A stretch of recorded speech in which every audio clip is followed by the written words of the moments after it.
Apple's debut of the iPhone 17 Pro is less than 5 months away, and now another leaker gives a fresh look at what the device's unibody camera design may look like. Apple has some fascinating design improvements planned since the top iPhone 17 series will be revealed this fall. Though the Pro line will receive design adjustments as well, particularly around the rear camera system, some of the most intriguing enhancements are on the ultra-thin iPhone 17 Air. Leaks have constantly revealed that Apple would utilize a new camera bar design on both the iPhone 17 Air and the Pro and Pro Max models.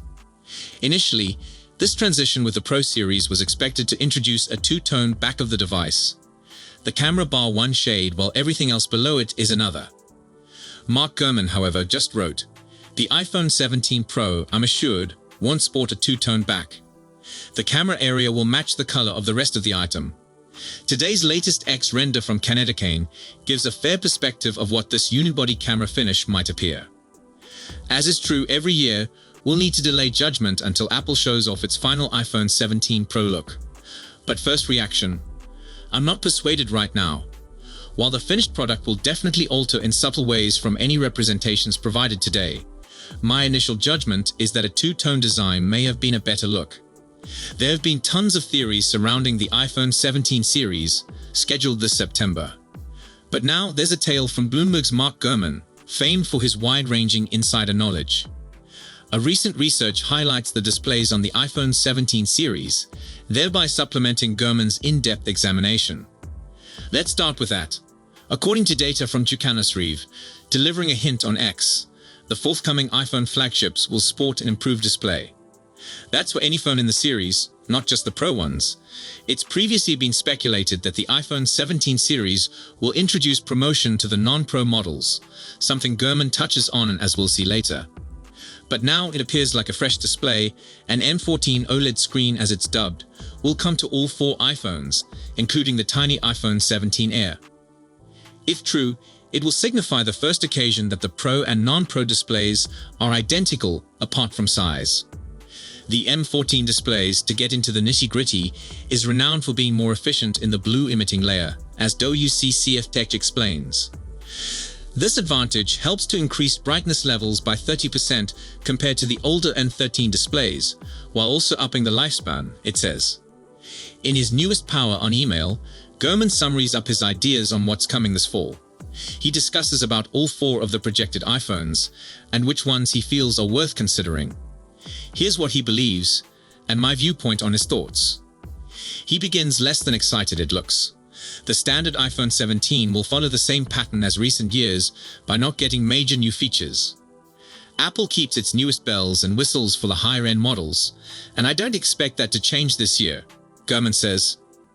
That doesn't seem fantastic, but let's remember that the iPhone 16 was one of the largest advancements to the standard iPhone in years, bringing it close to the iPhone 16 Pro in a number of ways. Though I do miss the promotion display with quicker refresh rate that the Pro models offer as an exclusive. Gurman has something to say about it, as it occurs. As others have reported, the device is likely to get some small enhancements to its rear camera, as well as a promotion display, which allows for smoother scrolling and animation. He argues, and I think this is likely to happen. What else? The Pro models, meanwhile, will get major camera system upgrades, including 48-megapixel sensors across the back trio of cameras. There are now 2 48-megapixel cameras and one 12-megapixel sensor, the telephoto. 3 cameras with the same larger pixel count could supply different extra features. Finally, Gurman gives us his choice. Given its price point, the iPhone 17 will remain a solid offering in the Apple lineup. But if I was splurging on anything in the $800 bracket, I'd aim to reach another $100 or so, and just purchase the skinny new iPhone 17 Air. You really won't be losing that much in terms of the specifications, and you'll be obtaining a shockingly compact and light phone, with much more screen real estate, he says. This seems reasonable, yet I feel we need to know a lot more about the Air before being confident. Personally, I anticipate a lot of people may trade down from the Pro to the Air to receive what's likely to be a slick new design for $100, less than the price of the Pro. Price may be a thorny problem for the iPhone 17 Pro Max, with one expert estimating that the entire iPhone 17 series would become more pricey after the iPhone 16 purportedly evaded a price hike by the skin of its teeth. While other iPhone models haven't witnessed any substantial price changes for years, the Pro Max model has. Apple scrapped the 128 gigs iPhone 15 Pro Max, instead opting on 256 gigs of standard storage. While the 256 gigs 15 Pro Max was the same price as the 256 gigs iPhone 14 Pro Max, it still meant the price of entry was $100 larger that year, a trend that Apple replicated with the iPhone 16 Pro Max. While we don't know whether a price rise will happen, or if it will affect the iPhone 17 Pro Max, we shouldn't be startled if the phone does cost more than the $1,199 iPhone 16 Pro Max price tag. While we don't know exactly when Apple will release the iPhone 17 Pro Max, it generally adheres to the same release timeline yearly. Typically, Apple launches new iPhones during the first or second week of September, with pre-orders beginning later that week. Release day generally follows a week later. Apple's A-series CPUs are among the greatest mobile chips today, and each generation has delivered substantially greater performance than its predecessor. We predict that trend to continue with the A19 Pro chipset, which should debut in iPhone 17 Pro and Pro Max later in the year. While there had been suggestions that Apple may transition to a 2nm technology, which would make the A19 Pro even smaller than the 3nm A18 Pro, that change probably won't happen until the release of the iPhone 18 at the earliest. This suggests we'll be seeing 3nm devices until at least 2026, perhaps longer, depending on how research goes.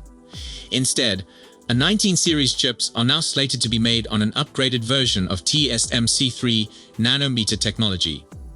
Performance and energy efficiency benefits over the i18 series should arise from this, albeit not as much as from shifting to a 2nm process. Any gain in energy efficiency, however, ought to result in a battery that is even better than the one found in the iPhone 16 Pro Max. A hotter-running CPU may result from the higher performance, but luckily, Apple seems to have taken it into mind. Adding a vapor chamber cooling system to the iPhone 17 Pro models might perhaps fix the issue. This approach harnesses liquid within a copper pipe to transport heat away from a device's most essential components. Lastly, Ming-Chi Kuo and Jeff Pugh both anticipate Apple might sell the iPhone 17 Pro Max 12 gigs of RAM. Compared to the iPhone 16 series, it is a 50% improvement, and it is apparently done so that Apple may deliver even more on-device AI in subsequent editions of Apple Intelligence. The C1 modem, which Apple released with the iPhone 16e, is apparently not going to be compatible with the iPhone 17 Pro Max. That functionality is only likely to be included in the iPhone 17 Air. However, the iPhone 17 Pro Max is said to contain a new form of Wi-Fi chip, which is a first for the iPhone's connection. According to reports, Apple may be manufacturing its own batteries with ambitions to debut them with the iPhone 17s. Although there aren't much specifics accessible, it's been rumored that Apple plans to deliver significantly improved performance compared to the existing one. As you may anticipate, we don't want battery life to degrade. However, if Apple can succeed, it's still a good thing. According to a source, Apple may provide reverse charging to the iPhone 17 Pro variations in addition to fresh or Apple-made batteries. Your phone may charge other devices, typically headphones like the AirPods 4, by adopting reverse charging. Although it's unknown whether Apple would want to duplicate the current version offered on Samsung's Galaxy series, the new capability may enable 7.5 charging. We still don't know a great deal about the iPhone 17 Pro Max since the theories are still in their early phases. Nevertheless, what we have heard so far is fairly amazing. Although improving the telephoto lens resolution may appear excellent, we are troubled by the assertion of a shorter optical zoom. If you ever needed to use it, the convenience with which batteries could be removed would be crucial. I'm not sure whether Apple will make any adjustments to the design, but I'd be astonished if they did away with the iconic square camera setup. I do enjoy the Pixel's look, however, and it will be intriguing to witness how Apple can keep its phones different.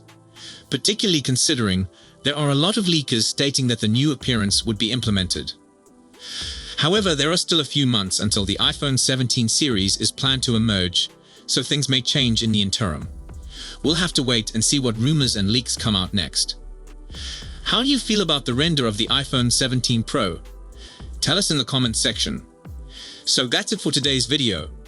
Thanks for watching, and don't forget to hit that like button and subscribe to our channel for more tech news and updates. See you tomorrow.